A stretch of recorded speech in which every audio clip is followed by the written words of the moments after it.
Vocês sabem que sábado foi o dia do careca, né? É o dia do careca, minha gente. Será que realmente é dos carecas que elas gostam mais? Mas essa não é a proposta da nossa entrevista hoje, não, né? Quem está aqui conosco para falar um pouco sobre queda capilar é a médica Hanna Catarina Ribeiro de Oliveira, que é aí pós-graduada em tricologia. Hanna, muito obrigado pela sua presença. Obrigada pelo Bem-vinda convite. aqui ao programa Universo. Obrigado pela sua disponibilidade. Bora falar um pouquinho sobre essa calvície, né? Que Sim. para muitas pessoas começa muito mais cedo, né? Para outras pessoas já começa ao longo já da terceira idade e tudo mais. O que é que provoca essa calvície que preocupa tanto, principalmente os homens, e numa idade tão jovem? Então, existem alguns fatores que podem proporcionar essa queda capilar. Quando a gente fala de calvície, muita gente confunde com uma queda causada pelo Covid, Sim. com uma queda depois de alguma cirurgia, mas a calvície em si é uma alteração genética hormonal. Então, existe um hormônio que se chama DHT, que se relaciona com nossas raízes capilares. O grau de calvície vai depender de como esse hormônio se comporta no couro cabeludo de cada pessoa. Então, tem pessoas que têm uma calvície mais avançada, porque tem mais afinidade a esse hormônio, as raízes são mais sensíveis a esse hormônio. E outras pessoas têm uma calvície menor, porque a afinidade capilar ao hormônio é menor. Então, varia um pouco de acordo com a genética de cada um. E tem uma questão de ser hereditário também, isso passa aí de pai para filho, porque eu já vi pais que são, né, extremamente calvos, Sim. mas os filhos não são muito cabeludos e não aparenta, pelo menos, né, aí uma tendência a serem calvos. É hereditário. Existem, na verdade, vários genes em nosso DNA que proporcionam essa maior afinidade a esse hormônio DHT.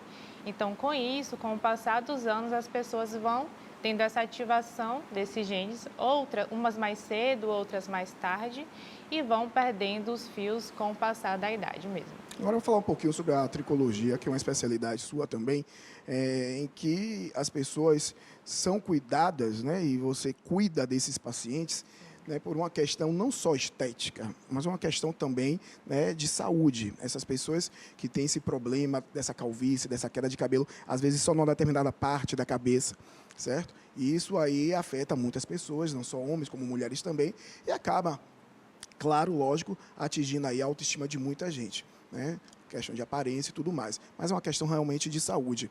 Como é que o paciente ele chega dentro do seu consultório, né, para uma consulta? Ele chega fragilizado, ele chega desesperado. Como é esse paciente nesse primeiro momento de consulta? Existem dois tipos de pacientes. Tem aqueles pacientes que são novos, chegam desesperados porque notaram essa perda capilar, uma queda capilar muito intensa e têm medo de ficarem realmente calvos para o resto da vida. E tem aqueles pacientes que já se acostumaram com a calvície, mas não gostam do resultado estético que ela proporciona. Então, são pacientes que sempre utilizam bonés, não conseguem tomar banho de piscina, banho de mar, porque têm vergonha mesmo de como vão se apresentar para um ambiente. Então, essa questão estética afeta muito os homens. As mulheres, todo mundo sabe que se sentem afetadas pela perda Sem dúvida capilar, nenhuma. mas os homens, ninguém toca nesse assunto com eles e eles acabam guardando essa tristeza e só revelam para a gente mesmo em consultório. Muitas vezes é até difícil fazer com que esses homens retirem um boné dentro do consultório médico, mas a gente vai conversando com um jeitinho e eles conseguem mostrar isso para a gente. Homens, por favor, né, parem com essa vergonha, embora tratar do assunto de uma forma séria, né, de uma forma serena, que tudo tem condição de ser resolvido. E você falou aí dos homens, a gente percebe a quantidade, né, de homens, né, que estão fazendo a cirurgia, né, do Sim. implante capilar. Né? A gente percebe que existe um aumento muito grande com relação a isso. Todo problema, né, da calvície, o implante capilar, ele resolve? É para todo o homem? Ou existe ali, né, algum problema em que nem o transplante capilar ali funciona? Então, existem algumas causas de queda de cabelo, algumas causas de alopécia. Quando a gente fala da calvície em si, todo homem pode ser apto a realizar um transplante capilar, desde que ele tenha área doadora, ou seja, para ter o que colocar, eu tenho que ter de onde tirar. Sim. Então, é aquele careca que já tem pouco cabelo nessa região posterior e lateral do couro cabeludo, é muito difícil a gente realizar um transplante. Às vezes, com o tratamento clínico, isso consegue ser realizado, mas depende um pouco de cada caso. Mas existem outros tipos de queda de cabelo. Então, por exemplo, alterações autoimunes que provocam perda capilar no couro cabeludo. Nesse tipo de doença, a gente não vai conseguir realizar um transplante capilar de imediato, porque o paciente tem que tratar outras questões. E o transplante também pode não funcionar para esse tipo de paciente.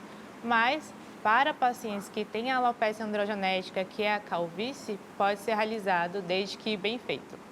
Falando nesses outros casos aí, eu lembro de um caso particular, né, de um amigo próximo, que ele sempre teve um Sim. cabelo, cabeleira mesmo, né, uma juba, um cabelo muito bonito, cheio.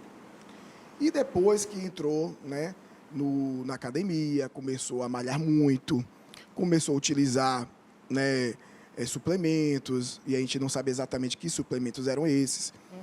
Aí a gente percebeu que ele começou a ter uma queda de cabelo, tal. Tanto é que hoje a aparência dele é totalmente diferente, né? Diferente com relação, claro, à questão física, mas assim, o cabelo, ele perdeu muito cabelo, o cabelo hoje é um cabelo muito mais ralo, mais baixinho, ele não tem mais aquele volume que ele tinha.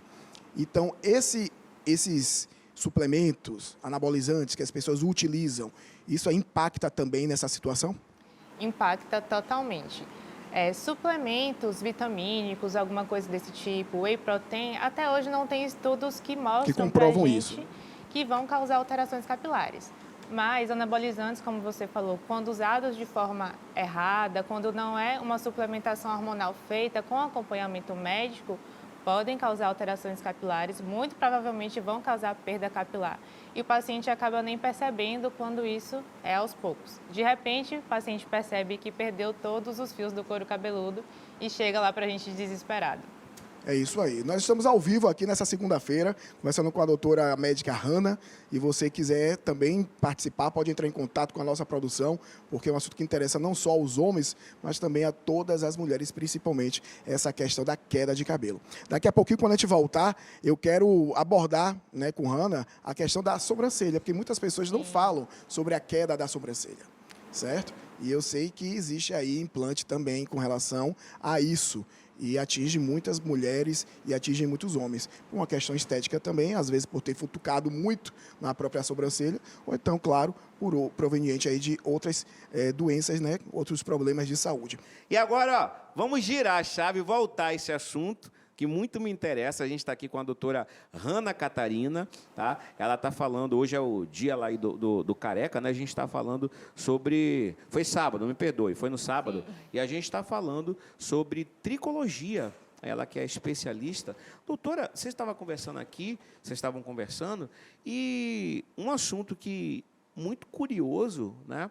Hoje em dia a gente tem transplantes, inclusive de sobrancelha.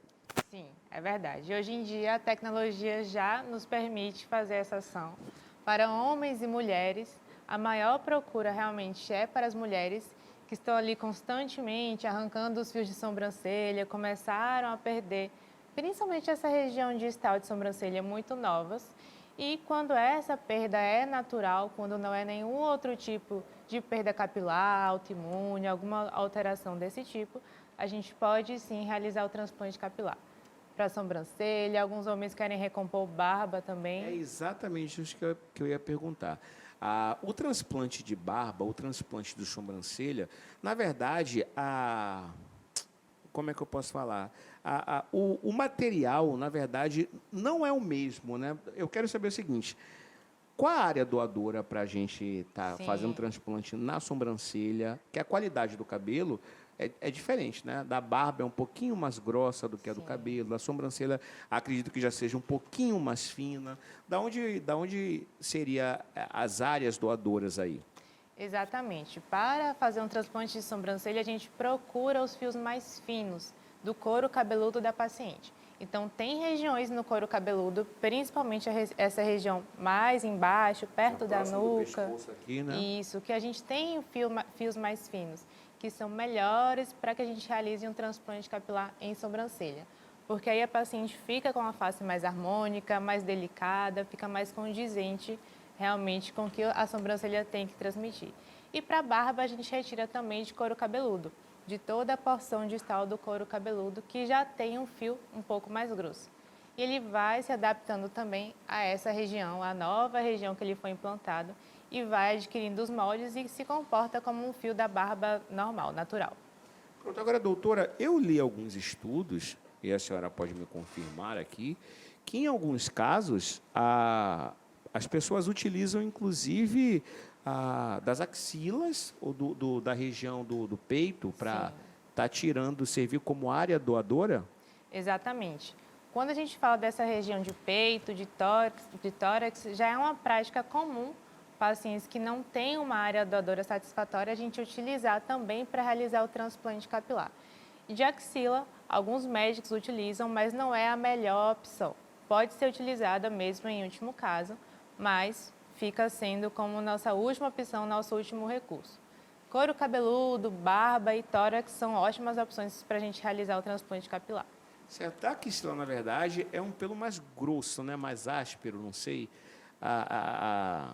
E talvez não vá, né? Não seja Isso. condizente com... A raiz é muito fraquinha para que esse fio passe por todo um processo de transplante.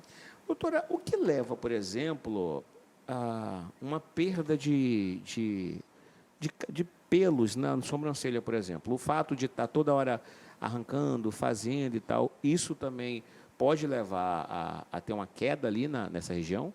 Sim, pode sim. Uma pessoa que está constantemente submetendo essa sobrancelha ao arranque gradativo, então tem um momento que a raiz simplesmente vai parar de produzir esse fio. Ela vai entender que não precisa. Se você está sempre arrancando, não tem por que ela ficar produzindo. Então essa raiz para de produzir esse fio. Aos poucos, a paciente geralmente não percebe, só se dá conta quando a sobrancelha está muito mais fina. Mas tem outras doenças mesmo que afetam a sobrancelha que causam essa perda capilar nessa região. Por isso a gente tem que investigar bem, o paciente tem que passar por uma consulta antes de realizar um transplante capilar. Essa história de chega aqui, faça um transplante, no outro dia saia com sobrancelha, com cabelo, é mentira, não existe. Pronto. Agora, eu acredito, com toda a tecnologia, doutora, que existe hoje à disposição aí no mercado, mas é um processo, eu acredito que deva ser bem doloroso, por exemplo, você extrair os pelos da região do peitoral, porque, meu Deus do céu, para estar servindo como área, né, para estar preenchendo outras partes do corpo. Qual a maior queixa, doutora? Por exemplo, aí eu já quero falar dos pós e dos contras do pós. Sim. Todo mundo já sabe. Agora, qual a parte chatinha assim dessa cirurgia? Certo. Bom, essa questão de dor é muito relativo. Depende um pouco do paciente, do médico e onde você opera esse paciente. Então, tem clínicas que fazem um transplante capilar com o paciente sedado, não é anestesia geral, mas com uma sedação leve o paciente não sente dor. É um procedimento realmente indolor. Quando o paciente faz essa cirurgia acordado, já sente um pouco mais de incômodo. A maior queixa hoje em dia do pós-operatório é coceira. Coceira na região doadora, porque a pele volta a cicatrizar ali depois de 2 a 3 dias do transplante capilar e começa a incomodar, começa a coçar um pouco. Depende muito também do limiar de cada um. Alguns pacientes são tranquilos, não queixam de nada, acham o pós-operatório maravilhoso. Outros já têm essa sensibilidade um pouco maior para a coceira no couro cabeludo depois do transplante. Mas o resultado, dinheiro nenhum paga, porque, né? Dá verdade. um outro up na vida da pessoa, a autoestima fica lá em cima. É isso aí, Léo. Aproveitar e mandar um abraço para a Leana, que se faz aqui presente, né? Desejar a todos um final de semana o quê, gente? Uma semana abençoada, maravilhosa. Agradecer a presença aqui da doutora Hanna Catarina. Muito obrigado. Queria, inclusive, doutora, que você já deixasse aqui os seus contatos para quem quiser tirar dúvidas, marcar uma consulta. Eu que agradeço, gente. Muito obrigada, Alex, Léo. Bom, através da rede social vocês podem me encontrar. É dra.hannacatarina. Estou lá disponível. É Hanna com H-A-N-N-A, é isso? Exatamente. H-A-N-N-A. Difícil, mas não tanto. Nem tanto. Doutora, Estarei muito lá obrigado. disposta. Viu? Muito obrigado.